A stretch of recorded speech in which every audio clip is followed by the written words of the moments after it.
All right. For just $67, you can make as many videos as you... Good evening. Good evening, my dear friend. Good evening, everyone. It is a pleasure to have here to Mansouri, okay, who is a communication specialist.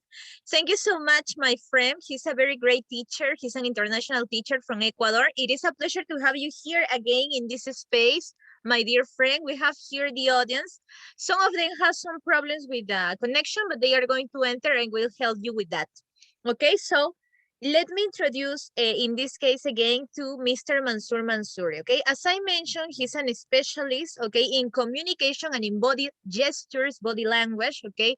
You can find him on Facebook and on YouTube channel, on Instagram too. Besides that, let me tell you that Mansouri has lessons that are very dynamic. So please, if you want to participate and if you don't have any problems with the internet connection, if it's possible, turn on your cameras to participate with him. Thank you so much, Mansouri, again, to accept the invitation to be here with us. It is a pleasure, as usual, to have you here. Thank you. Thank you so much. Good evening, everyone. Good evening. Hope you're doing great in this lovely evening of Friday. The weekend is ahead. Hope you are doing great. My name is Mansour. My last name is Mansouri. And tonight we are going to learn a little bit more about ourselves first and our communication skills, the communication skills that we need to improve in our life, to communicate better. I'm a communication specialist. I also teach English at USFQ in Quito, in Ecuador, and UIDE in Spanish, or UIDE. These two universities in Ecuador, the neighboring country. Now, in the chat box, please write, where are you from? Which city specifically? And what do you do, if you like? Please, in the chat box, let's see where you guys are from and what you do. Are you a teacher? Are you a student? Are you a would-be teacher in the future? Probably, hopefully. Which city you are from? Where are you connecting? From where are you connecting to this webinar this evening? Hi, I'm from Lima, Peru. Thank you, Lydia. If you like, if you're comfortable, please mention also what you do. If you're a teacher, if you're a student, if you're a scholar, if you're a would-be teacher, probably in the future. Let's have others. Let's write in the chat box, everyone, where you are from where you are connecting and what you do. Just to have an idea to connect with each other a little bit more. In the chat box, Marcos says, I'm from Peru, Puerto Inca. I'm going to be an English teacher. Fantastic. Congratulations, Marcos. Good luck. You're going to be an amazing teacher. Let's have others. Where you are from which city you're connecting, and what you do. If you're a student, if you are a teacher, a would-be teacher, you want to be a teacher. If you're an engineer, if you are studying medicine, you want to be a doctor. Nancy says, I'm from Peru. Which city, Nancy? Mention. Are you from Lima? Are you originally from other cities in Peru?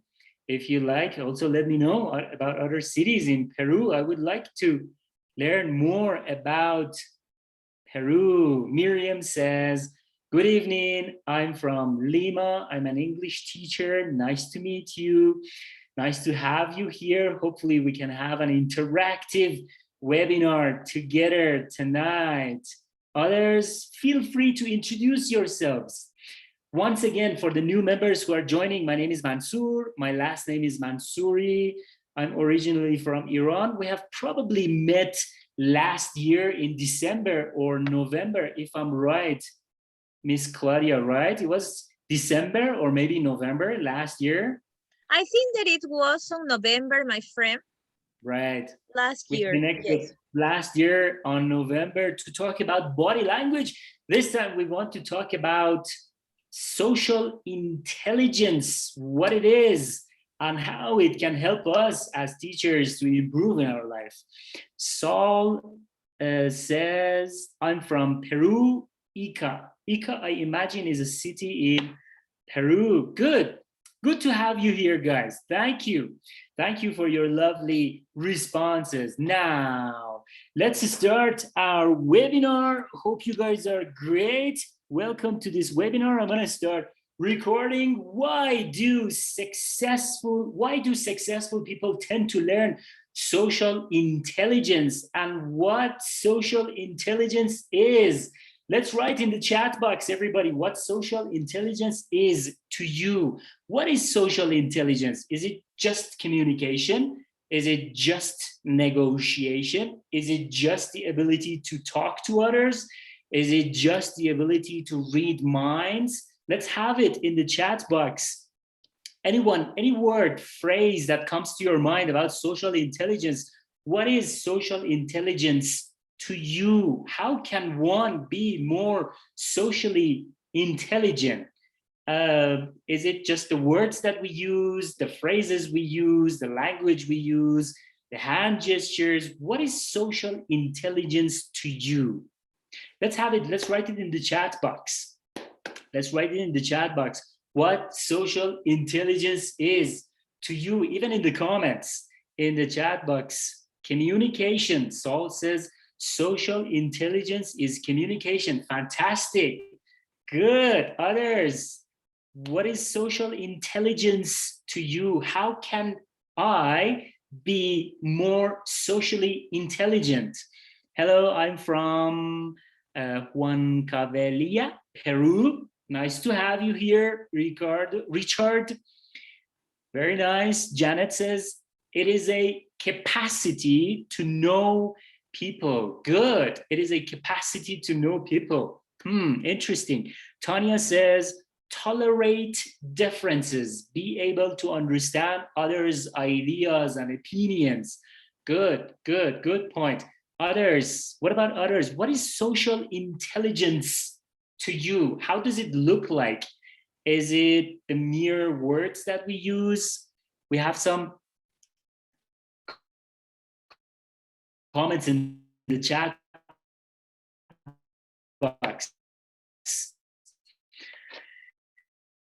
Let's have one or two more comments while we're at it. Social intelligence as a big picture, if we want to look at it, that we use, the gestures that we use. Helen says, to get on well with people, to get on well with people. And hi, the topic of our webinar tonight is social intelligence. What is it? How can we develop it? Is it even important in our daily lives? And are we benefiting from it, or is it harming us? Now, people's brain process information in three different ways. We have another comment. I would like to read this comment. All right. Yeah.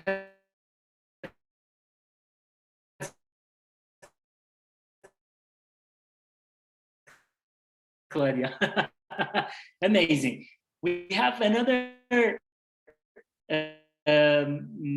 comment in the chat box that we read. Now, people's brain work in 3 different ways. It processes information or auditory. I want to do a little bit of an exercise here. I would like to kindly ask anyone who can to turn on their cameras and keep your hand like this.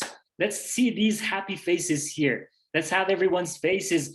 Let's keep our hand like this. If you can, if it is possible, please kindly turn on your camera to see these happy faces. Really tricky. Okay, hi, these happy faces. Hi, Ramon, is it the correct way to pronounce your name? Ramon, maybe? All right, Janet, hi. The microphones are off. It's Claudia, if you can allow them to turn on their microphones, that will be really amazing.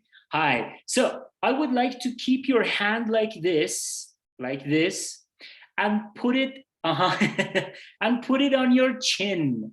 Put it on your chin. Put it on your chin. Let's do it, Claudia. Let's do it, everybody. Put it on your chin. Where's your chin? Is your chin here or here? This is a good way to know who is a visual thinker or an auditory or kinesthetic. Thank you so much for turning on your beautiful cameras to see these happy auditory thinkers or communicators and kinesthetic thinkers or communicators. Who are they? And to which group do we belong? And is it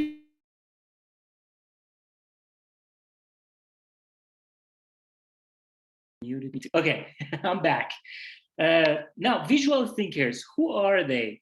70 to 75% of thinkers, communicators in the world are visual. What does it mean? The way their brain processes the information is by pictures, images, most of the time. So how do we deal with them? And is it important to know if we are visual? Is it important to know if we are a visual thinker or communicator? How important is it in the results that we get in our lives? Visual thinkers tend to use visual verbs like imagine, see. I want to see more. I want to imagine the result with you. I would like to visualize an outcome of a specific result of a situation with you. So we call these, hi guys, we call these group of people visual thinkers or communicators. And why is it important to know if we are visual thinker or if we are confronted with a visual thinker or communicator or not?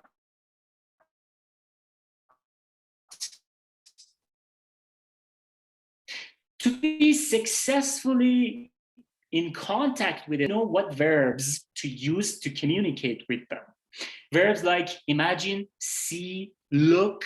I want to look at the results. I want to take a look at what you are offering to me here. I want to see more of the results that you have here to suggest to me.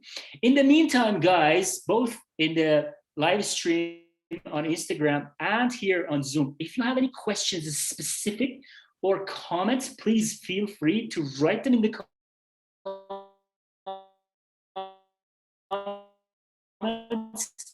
Miss Claudia is going to read the comments for us or any specific question, something that needs to be addressed. Moving on. The second group, there's no line of demarcation. 20 to 25% of thinkers and communicators in the world are auditory, meaning their brain functions in an auditory way. They're hearing concepts in their brain when they want to communicate with us. Verbs like, I would like to listen to what you have to say about this offer. I would like to hear more about your life story. I would like to listen to the sound of nature when I go to the nature, and so forth. And the third group, the rare one,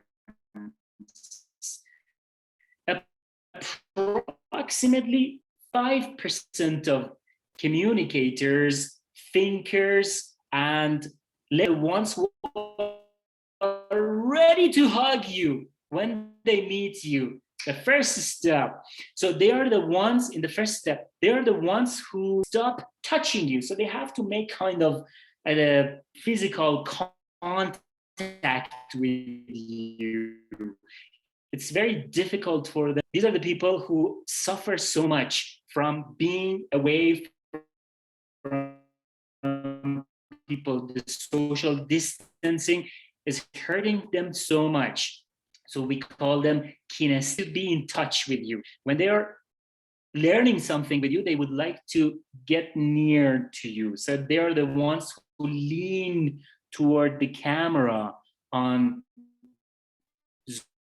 Zoom class. They make us uncomfortable, especially to the visual group, because the visuals want to have that space. The visuals see your face, they want to see your shoes, your pads, they want to see everything. But the kinesthetic ones want to get close as possible to you.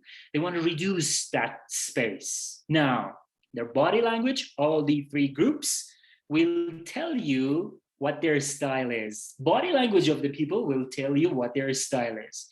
The visual group is a look, the group that is a looker. So they change their clothes often.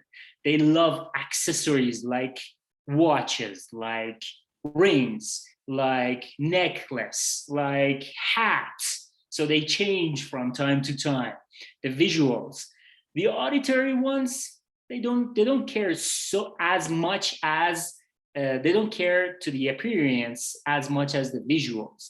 And the kinesthetic ones don't care about the appearance so much. What is important for them is physical contact. Now, we just need to know what to look for when we are confronted with a visual or auditory or kinesthetic learner.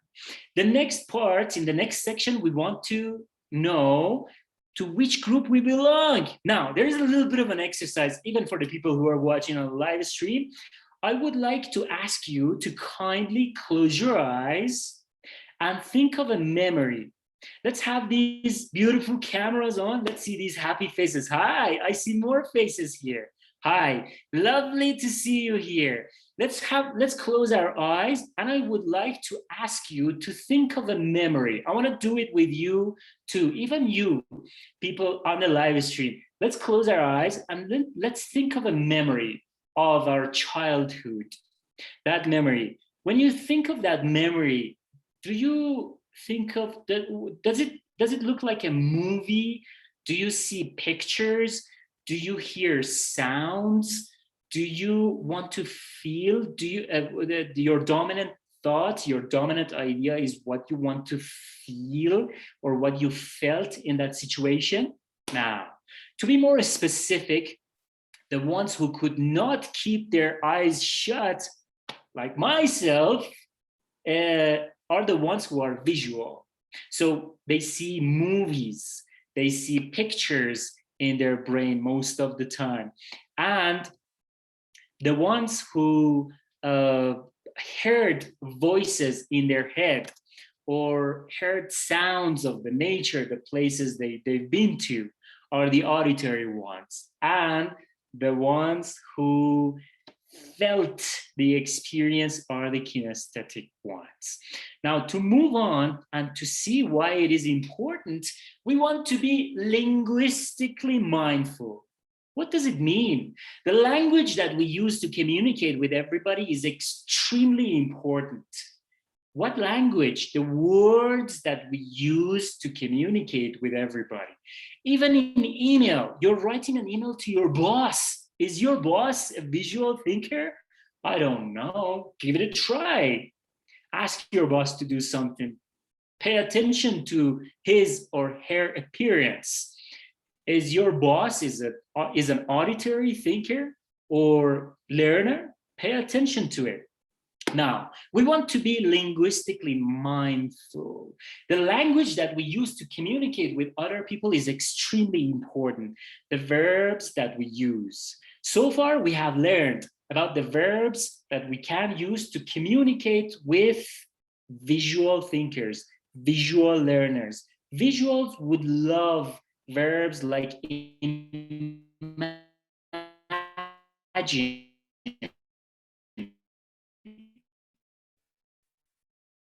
visualize, to your boss, to your colleague, to your students, to communicate better in a deeper level with them. With the auditory ones, change the verbs, change the verbs that you communicate with them, like see, change the verbs from see to hear. I want to hear more about you. I want to listen to what you have to say about this specific topic. And the kinesthetic ones we know. Let's be in touch. Now, the Pinocchio effect. What is the Pinocchio effect in communication, and why is it important to know and to learn about Pinocchio effect? Pinocchio effect is when you use more words or phrases or sentences to convey your language, to convey your message than necessary. Pinocchio effect is sometimes when we use more words to communicate with other people than it is necessary. Like you're trying to talk about a story or the reason why you couldn't show up in the class yesterday. So you come up with more words, more phrases. You use more sentences to say what you want to say. So it's more probable for a person to lie when they use more words. A person who is lying, they know they're lying. So words, more sentences to convey the same message. So we want to get away from redundancy and repetition, not to get into the Pinocchio effect trap. Next thing we want to discuss is mirroring. To be socially intelligent, we have to learn how to mirror. I would like to show you a video after I talk a little bit about mirroring. What is mirroring? Just take 1 to 3 words from what you hear in the conversation from the other person and mirror them. We want to watch a video. I would like to show you a video. I would like you to take some notes in the video and let's see what we can get from this video. All right, ready? Let's do it. So mirroring, it's just a simple repetition of 1 to 3 words. Typically, it's the last 1 to 3 words of what somebody said. But when you get good at mirroring, you could pick 1 to 3 words from anywhere in the conversation. The other person feels listened to. It tends to connect their thoughts in their head. It challenges your mind.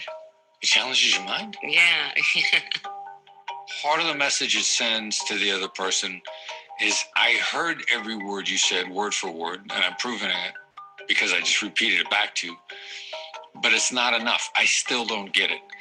And when people go on with a further explanation, they're going to add. All right, we learned about mirroring. So we get 1 to 3 words from one conversation, from the conversation, and then we just repeat what we hear in the conversation to that person. That's it. I would like to ask Claudia if everybody here is kind of an acquaintance or classmate, because I would like to do a little bit of group activity with everyone to ask them to practice mirroring. Is it possible? Are we all friends here? No, not all of them. Not all of them. Not everybody? Not everybody. All right, we can practice. Can you please allow the participants to unmute themselves so that we can practice a little bit Yes, together? they have the possibility. All right, who would like to do that? We want to do a little bit of practice of mirroring. So I tell you something, pick 1 to 3 words from my conversation and try to mirror if possible. If you like, raise your hand, these little digital lovely hands here that you can raise. If you like, please raise your hand and let's see if we can practice that together. Anybody? Anybody would like to do that? It's so simple. I just tell you a sentence or two. You pick 2 or 3 words and you tell them to me. And that's, we mirror the language. That's it. The exercise is super easy. Who would like to do that? If nobody raises their hand, I would have to. Yes, Raymond want to participate. Let's Mr. do Raymond. it. Awesome. I like that. So brave. Let's do it. Okay. So pay attention to my conversation. Pick 2 or 3 words and give them back to me like a question. All right? Okay, Good. I'm ready. Perfect. Let's do it. Yesterday, I was impressed by your presentation. I think you can improve. You was impressed by my presentation? Excellent. Let's give him a hand. Fantastic. Excellent. This is mirroring. So you pick 1 to 3 words in one conversation with a specific person, and you just give those words back to them. That's it. That's how you mirror a conversation, mirror somebody. And that's how you get closer to them. Now, it creates a kind of psychological comfort.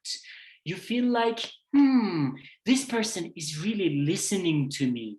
Yes, I feel like I'm heard or I'm listened to. This is what mirroring is. Hopefully we can use it in our conversation in the future.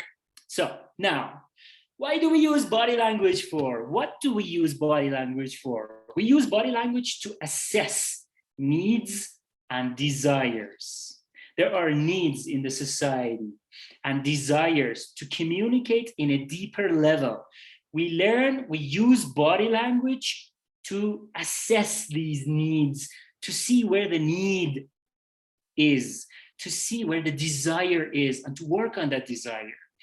If they don't want me to, probably somebody doesn't want you to stand too close to them, the kinesthetic ones. Probably somebody doesn't want you to be so away from them. This distance can hurt them. The visual ones don't want you to be so close to them. So this is where body language comes to the surface. It becomes important. Who am I going to figure out? How am I going to figure out what body language, what gestures to use to create psychological comfort? And if people want or don't want to shake hands. Now, in most societies, vaccination now has started. And many people are vaccinated. Many people are not. Still, there are people who are not vaccinated. There are people who are vaccinated. People who are vaccinated are more comfortable even shaking hands as the time moves forward. Now, the question for us is why body language comes to the surface, comes to the importance of learning. Now, to create psychological comfort. If someone wants to shake hands, this is a question I get most of the times. If someone, we have a comment, I think here. All right, it's Claudia. If someone wants to shake hands and they really want to do that. So how do I refuse to do this without causing offense? As we can see in this picture, we can use our elbow, first thing, without creating offense. And we can be direct and just say, I would rather just wave directly. We can also be mindful of different cultures. Different cultures have different manners of communication. There's a comment here, thanks. There's a comment here, greetings are cultural, we know that. South Korean culture in greeting, Japanese culture in greeting, Thai culture in greeting is different from South American culture, is different from European culture, is different from the American culture, is different from the Middle Eastern culture, where I come from. There's all types of different cultures in greetings. However, due to the situation, we want to be mindful and we want to be careful about shaking hands. Now, there was a question, after the pandemic is over, does everything go back to normal communication-wise? I mean, touching, handshaking, and everything. The answer is yes, we did it. 1980, there was a huge pandemic in 1918, in 1918, and around 40 to 45 million people died. But after a while, everything went back to normal and people forgot all about it. So we have done it. We have done this historically. Now, how can I look more confident? Now, right now we are connected together on internet, Zoom, the Zoom world. At the beginning last year, it was like, oh my God, this guy on the other side of the computer is going to kind of do something to me. But now everything is normal. Everybody is more comfortable using the Zoom world to connect. We want to practice gaze behaviors. Gaze, what is gaze? G-A-Z-E, not a stare. There's a difference between gazing and staring. There's a big difference between gazing and staring. We want to be really careful about that.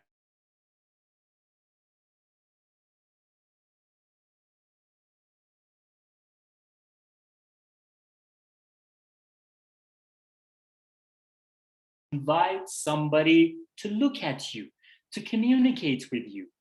On the other hand, staring can be intimidating. You can intimidate somebody. You can create psychological discomfort by staring at somebody.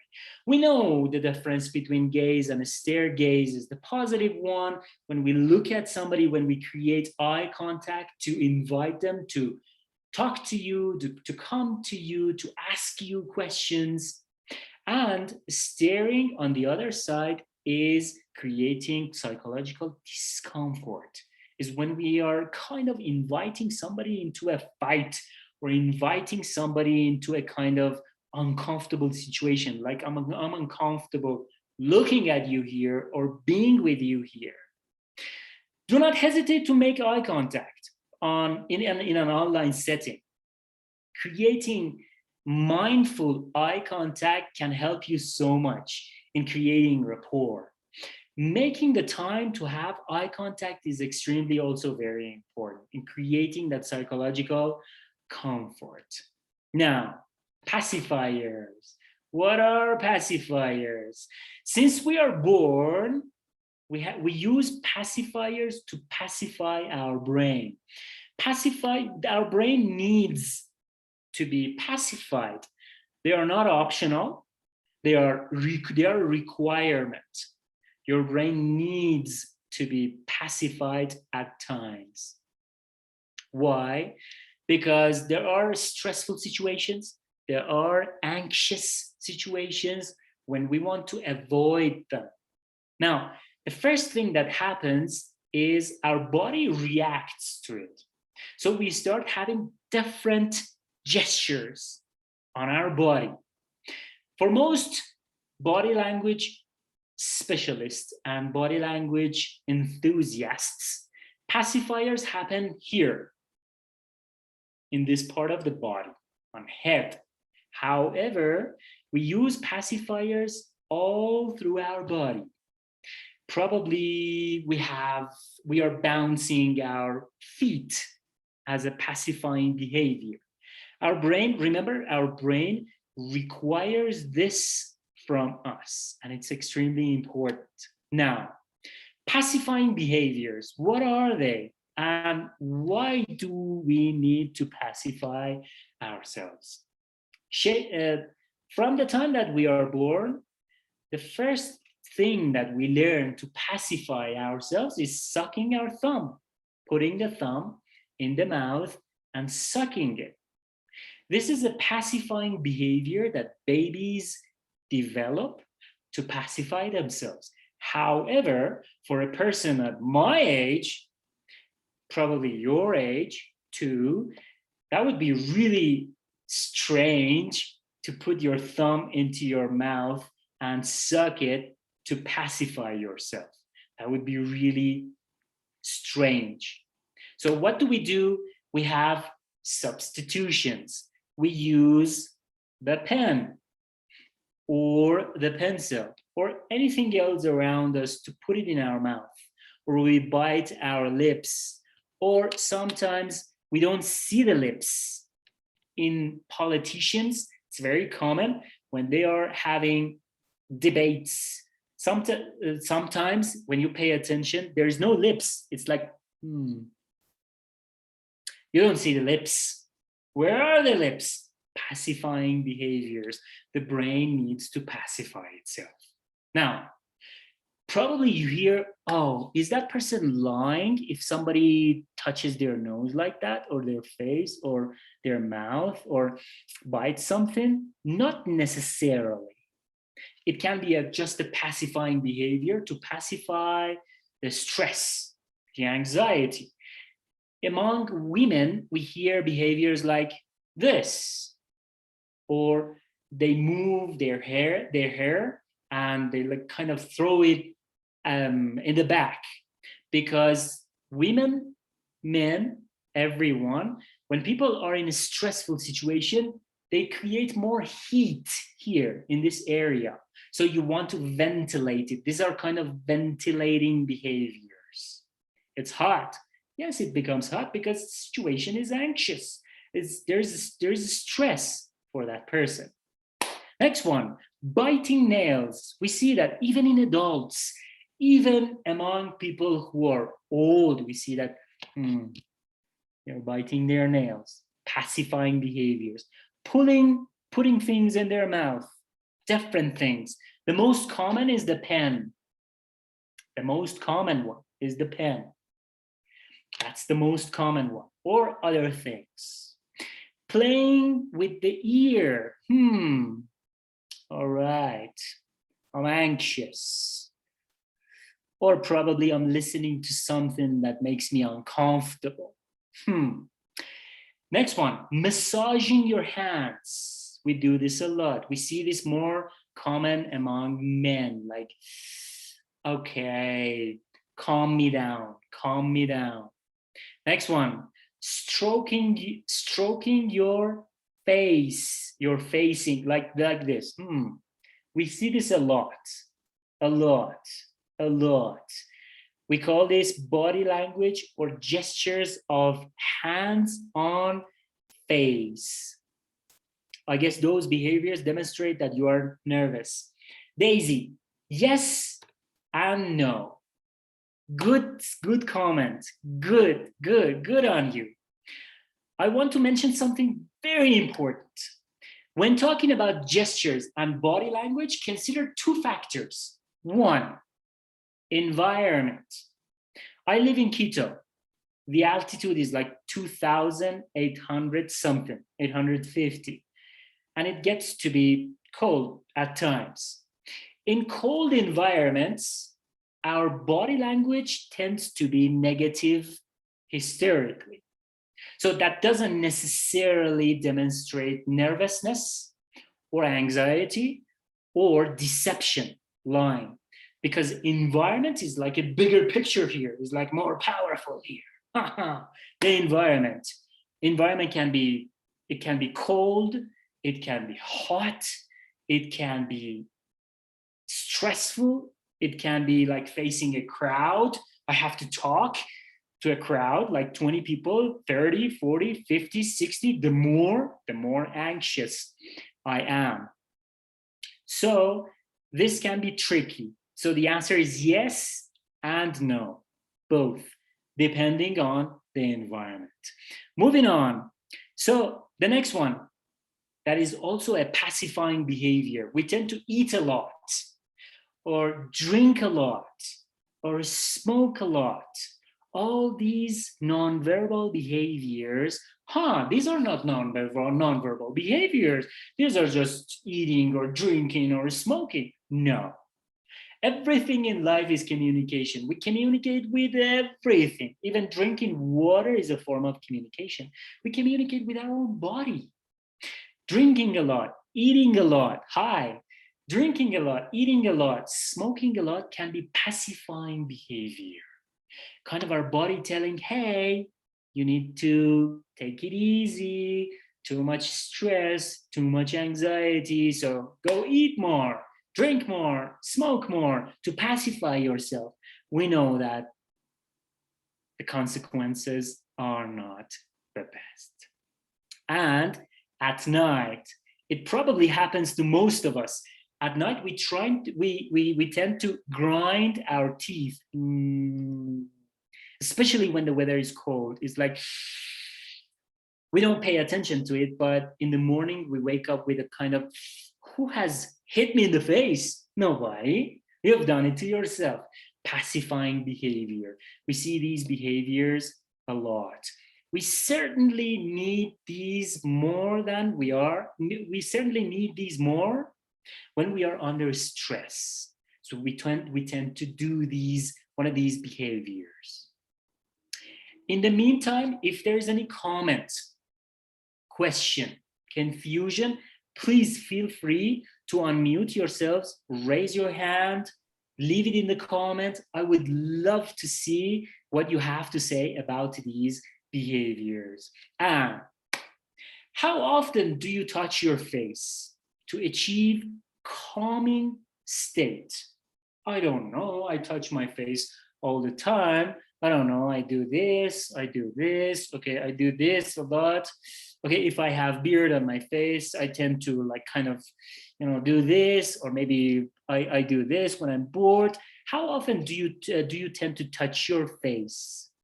Daisy says, there's a comment I would like to read. Daisy says, to pacify myself, I do a lot of things very fast. Absolutely, Daisy. They happen super fast.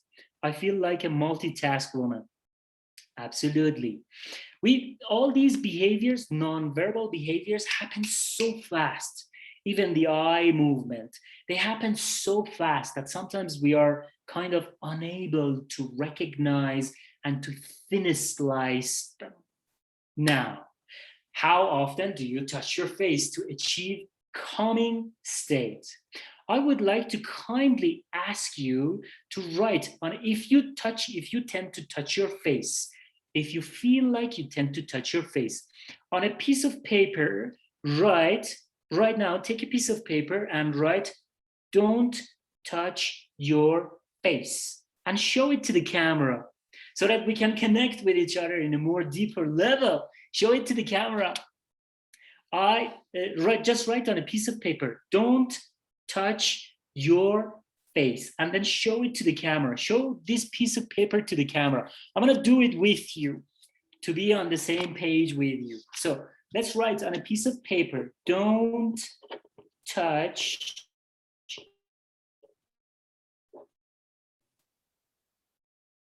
lovely. Amazing.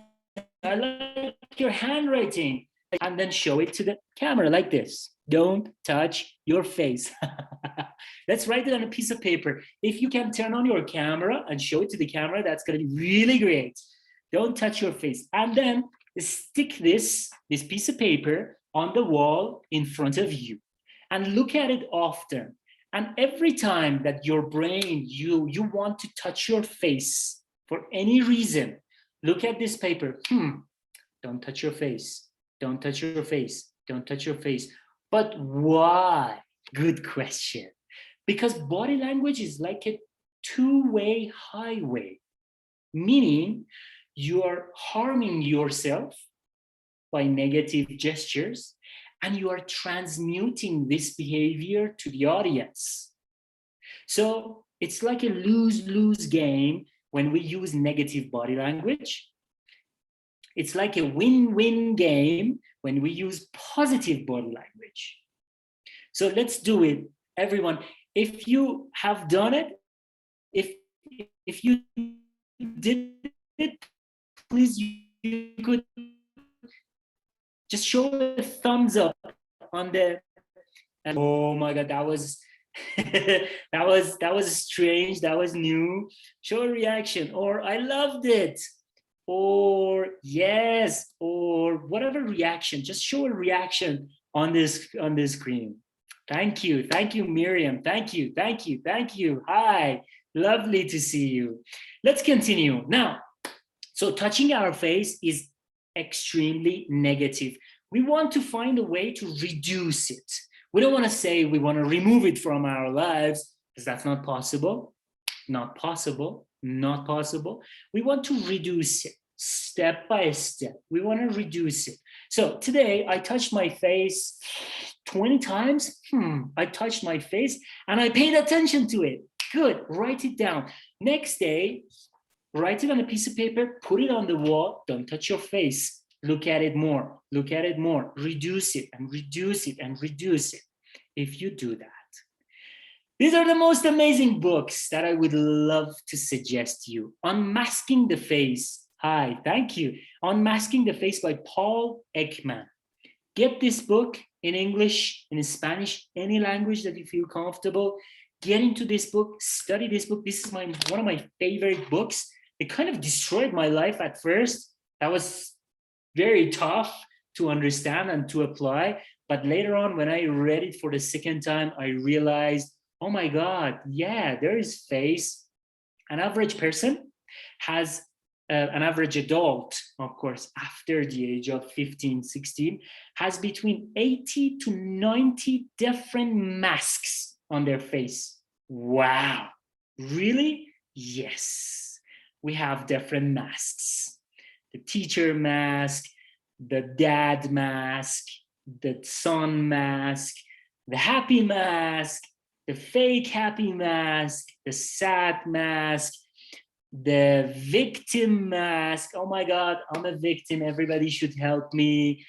The the survivor mask, different masks. Please get into this book, read it. It's an amazing book. It's called Unmasking the Face by Paul Ekman. The other book that also kind of destroyed my life, I suggest you not to read it if you want to read it one time, is Dangerous Personalities. Joe Navarro, one of my mentors in body language and communication skills, talks about the dangerous personalities, how to identify and protect yourselves from getting harmed, from being harmed by harmful people. He explains the difference between psychopaths and sociopaths. There's difference between these two, and how to recognize, and if we have a little bit of them. Because at first when you read that, it kind of like depresses you. It's like, oh my God, I have most of these features. What do I do now? No, relax. Everybody has a little bit of narcissism. The level is different. Everybody has a little bit of, everybody in the world, everybody has a little bit of degree of all of these issues, but some people can control them, some can't, and it harms them. This book teaches you how to recognize and take it under control. And the other book that's really amazing, Games People Play. I highly suggest this book to you. Games People Play, the Psychology of Human Relations. Eric Berne is one of the students of Freud, Freudian. We've heard of Freud, we know who Freud is and what he has done to the society, the psychosexual stages of growth, the oral personality, the other personalities, and how they affect us. In another webinar, we can talk about the psychosexual stages of growth, Claudia, probably in the future, the different personalities. So this book, Games People Play, teaches you what games we are being played by other people and how to avoid them, how to learn the games, the game of negotiation, words, mirroring, Pinocchio Effect, etc. This is how you can contact me. This is my LinkedIn account on LinkedIn. This is my Instagram. I create content on a weekly basis, on a daily basis on Instagram. This live stream is also being recorded on my Instagram. on, oh my God, really? Yes. It is being recorded on Instagram, so you can have it on Instagram. And this is the ID. That's my email, Mansour9919 @gmail.com. And that is my WhatsApp. I live, study, teach, enjoy the life in Ecuador, in Quito. I started living here in 2019, 20, 21. I will probably live here 2 or 3 more years until I find my next destination. And the last but not the least, my favorite book. This book teaches something about the mind that sadly we have never been taught to.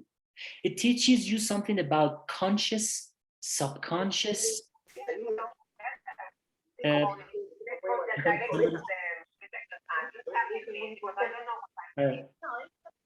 Okay, I think somebody's microphone is. All right, this book, no worries. This book teaches something about your mind that we have never been taught to.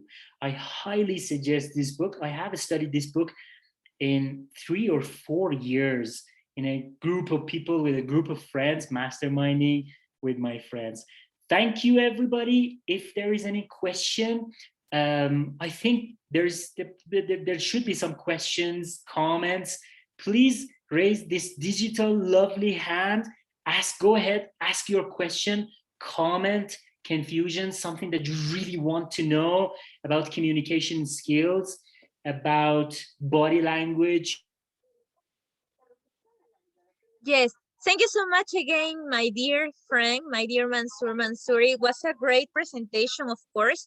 Please, if you have any question, let me, in this case, you can, your microphones are on, so you could ask, please, first. All right. If there's any question, I would love to have these questions in the comment, or you can raise your hand, ask your questions. You can keep your questions, ask them later in the comment on Instagram, on Facebook of Miss Claudia Rivera later on, because I imagine she's going to share this recorded webinar on her Facebook. Am I right? Yes, my friend, of course. Amazing. So thank you again, my dear. If Yes. someone have any question, maybe you could ask by chat. There is no problem, Yes. okay? Oh my God, Laxmi asked, is he single? Yes, the answer is yes, yes. Yes. Laxmi. Okay, Miss Tania Cajamarca from Ecuador, she's a very great teacher. She mentioned great presentation. Thanks, Tania, for being here, my friend. Okay. Yes, Miss Emma mentioned, thanks for your explanation. Really glad about your explanation. Thank you so much, my dear Mansouri. We learned a lot about, and of course, we learn more about social intelligence, right? Because we didn't know a lot of things, so now we know more about that. Miss Julissa Passage mentioned, thank you so much for your great presentation. Christian, who is in Pucallpa, I think. Pucallpa, Peru. Thanks, mention. Okay. Thank you again, my dear Mansouri. Please, can you mention again where could we find you? Okay. Absolutely, absolutely. This is how you can find me. This is my Instagram account.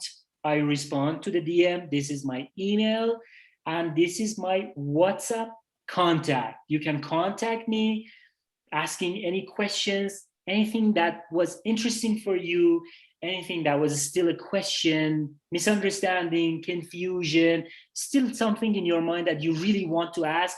I would be more than happy to respond, to have connection with you, to talk to you about these specific topics. You can take a screenshot of this page, have it later on for yourself to contact me. I'm at your service. Thank you. Thank you so Thank much. you so much again, my dear friends. Thank you. Okay, from the teachers, in name of all the teachers from Peru, thank you so much, my dear Mansour Mansouri, and from the teachers from Ecuador too, who always participate to the webinars. Thank you so much, my friend. Thank you again. We are going to put the record on our Facebook page and on Instagram by Mr. Mansour Mansouri, okay? Don't forget to follow us. Thank you so much. Thank you, Mansour. Thank you very it was much. a pleasure to be with you. Pleasure. Okay, I hope to see you in the future. Hope to see you again soon. with us. Bye. Yes. Bye. Lovely to see you. Bye-bye. Goodbye. Bye-bye.